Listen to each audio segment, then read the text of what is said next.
One of the many things that Silicon Valley thinks we'd appreciate when it comes to artificial intelligence is its ability to bring an artificial version of our dead relatives back from the dead. Yeah. And so check out this video, and after you do, I'll explain who's behind it. He's getting bigger. See? Oh, honey, that's wonderful. Kicking like crazy. He's listening. Put your hand on your tummy and hum to him. You used to love that. It feels like he's dancing in there. Oh, honey.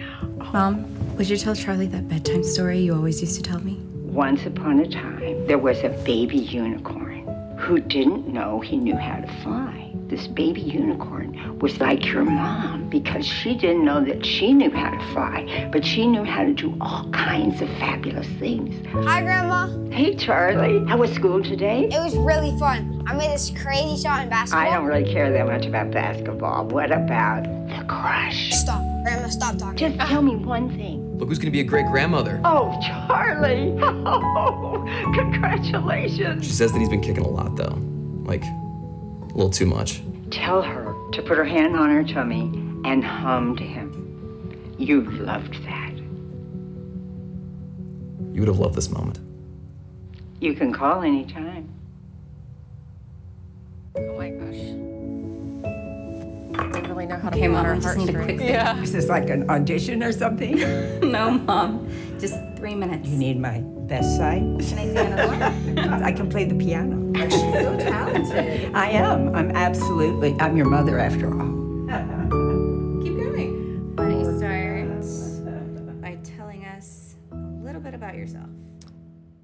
All right. So the guy who posted that video on X is Callum Worthy. He's the, sorry, it's like, that video makes me emotional just because like my mom's going through cancer and recovering from it. So like the thought of losing my mom is obviously very difficult.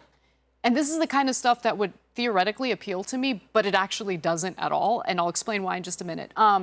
Callum Worthy, he's the CEO and head of a tech company called Two Way. And so the whole idea here is, you know, your loved ones might pass away, but AI has the ability to kind of like bring this artificial version of them to your life.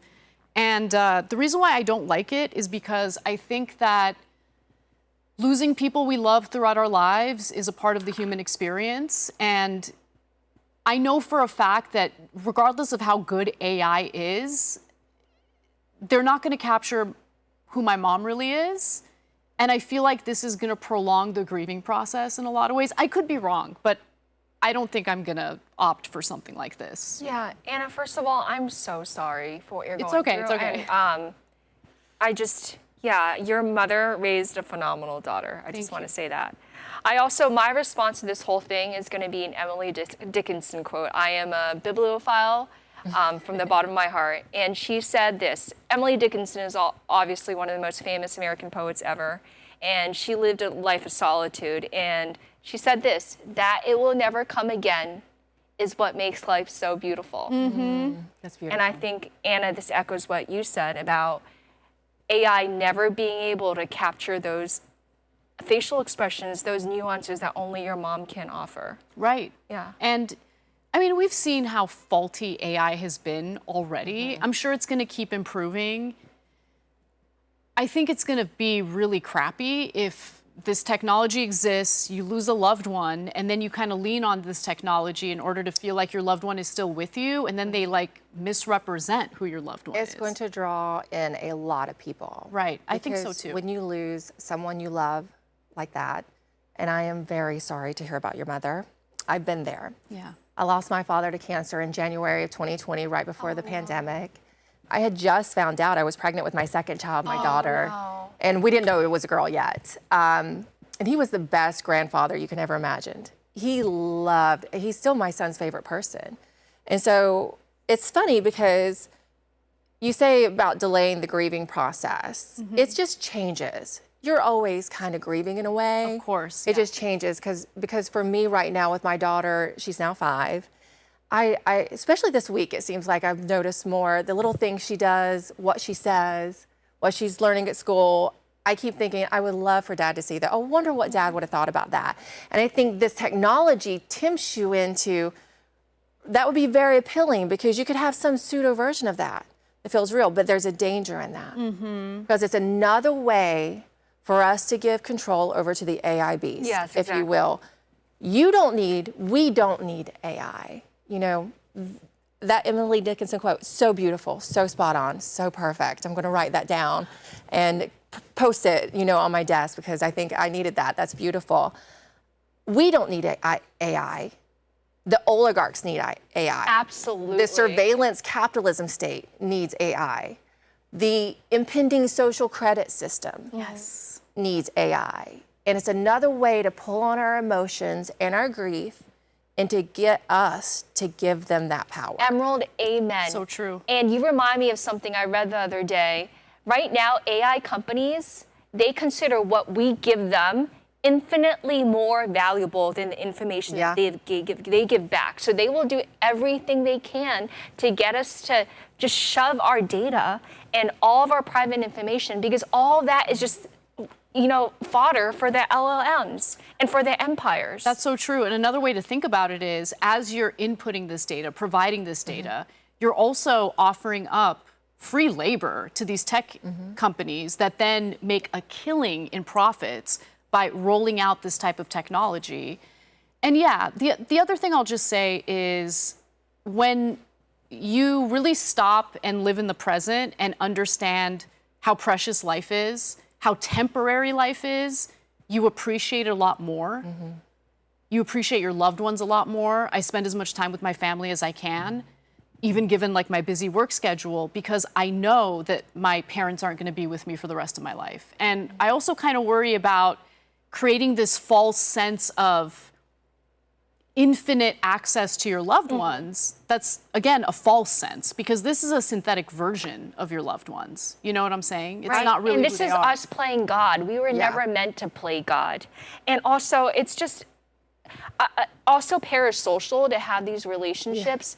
And we have already, actually, there are several lawsuits percolating in the justice system of parents suing these AI firms and their chatbots because these chatbots ended up goading their kids into suicide or other self-harm. Well, and that's where it really scares me is, you know, looking at posterity's sake, our children will grow up in a digitized world if we allow this to keep going the way it is.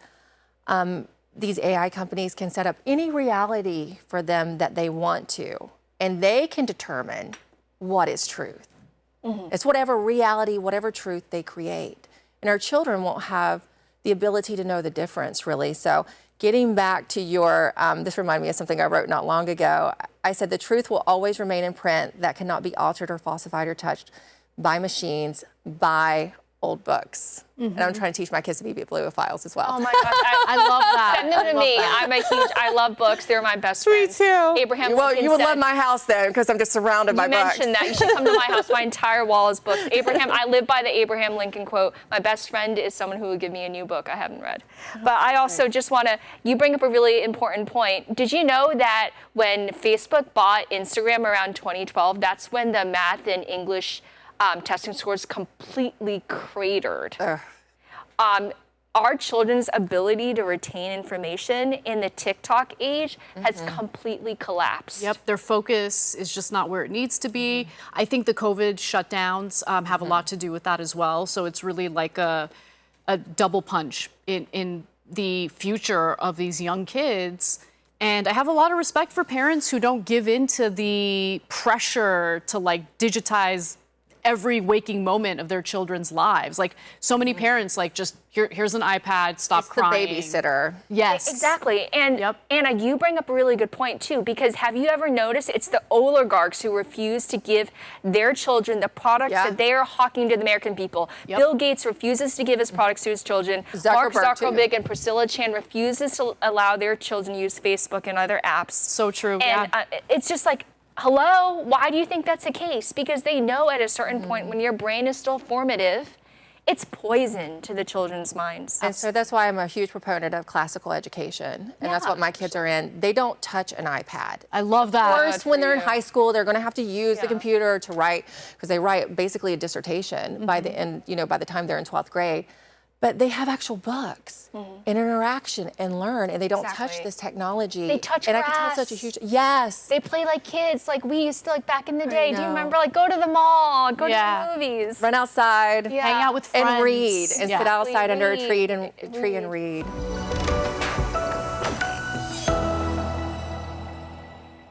Hi everyone, I'm Lindy Lee. If you like this clip, please go to YouTube, look for her take, and subscribe. You won't regret it.